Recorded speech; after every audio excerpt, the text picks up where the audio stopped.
On nous demande dans cet exercice d'effectuer la division euclidienne de 96 842 par 256. Alors en fait, ce qui est écrit au-dessus n'est pas la division euclidienne.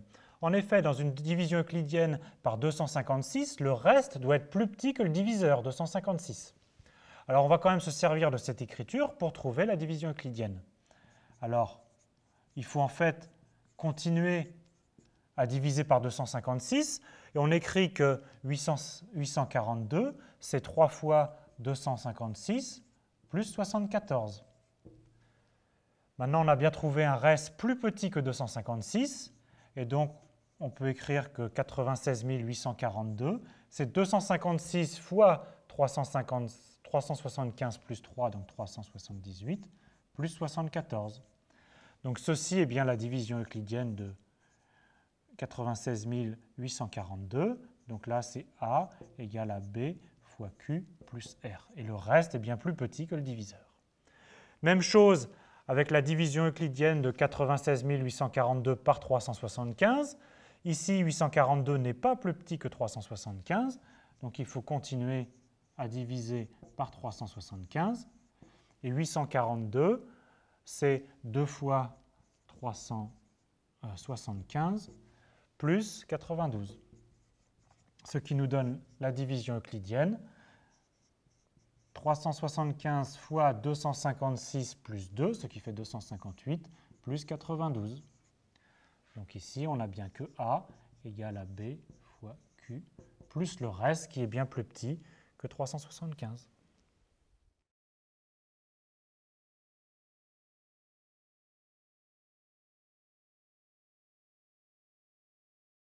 Le théorème de la division euclidienne est le suivant. Si on se donne deux entiers A et B, il existe des entiers Q et R tels que A égale BQ plus R.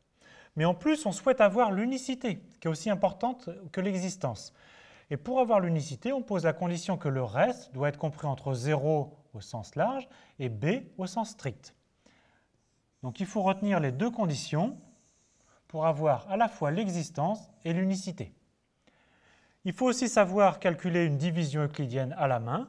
Par exemple, 4522 divisé par 27. Alors, dans 45, il y va une fois 27 et il reste 18.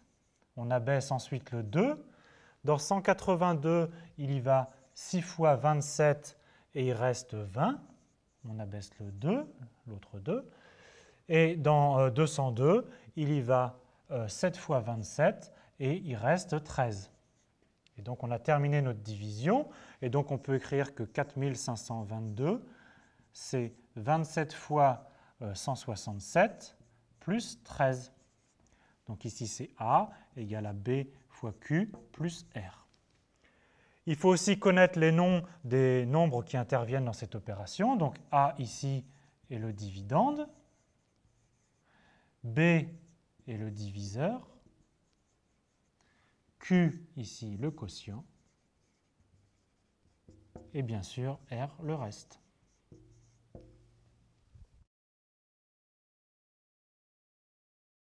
La division euclidienne va nous permettre de démontrer une propriété amusante sur l'écriture décimale des rationnels. Alors si on prend par exemple 3/5, vous voyez que ça fait 0,6, ça a une écriture décimale finie. L'écriture s'arrête au bout d'un chiffre après la virgule. Si on prend 52 divisé par 30, ça fait 1,7333333. Le 3 se répète indéfiniment. Et donc, on a ici une écriture qui est périodique, ici de longueur 1. Le 3 se répète tout le temps. Pour 96 sur 1230, c'est un peu plus compliqué. Ça fait 0,078048. Et après, ça recommence 78048. Donc, on a ici une écriture périodique de longueur 5 qui se répète indéfiniment. Voyons voir ce que ça donne sur notre exemple 4522 divisé par 27.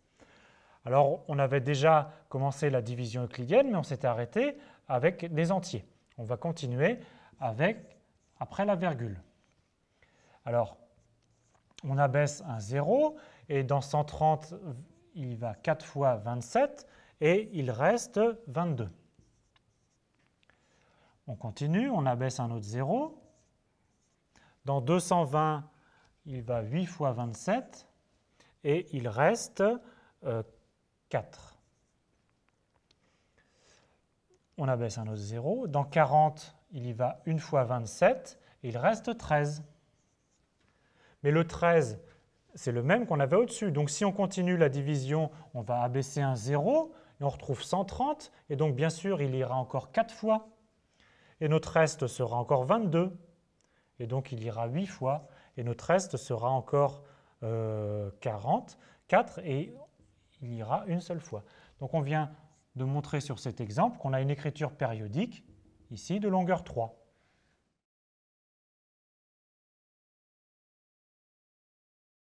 Alors pourquoi est-ce que ça marche à tous les coups? Reprenons notre exemple de 4522 divisé par 27. Alors on a obtenu un premier reste, R0, qui vaut 13. Et puis on continue notre division successive avec virgule, et on obtient des restes R1, R2, etc. Alors si à un moment on obtient un reste nul, le nombre aura une écriture décimale finie. Et il faut noter que les restes sont toujours compris entre 0 au sens large et 27 au sens strict. Donc au bout d'un certain nombre de restes, on va retomber sur un reste qu'on a déjà eu. Par exemple, au bout de 100 restes, comme les restes sont toujours compris entre 0 et 27, on va retomber sur un reste qu'on a déjà eu. Et à partir de ce reste-là, l'écriture va être périodique. Alors, on peut dire donc que les rationnels sont des nombres qui ont une écriture décimale qui est soit finie, soit périodique. Et il n'est pas très dur de prouver la réciproque, que si on a un nombre qui a une écriture décimale finie ou périodique, c'est un nombre rationnel.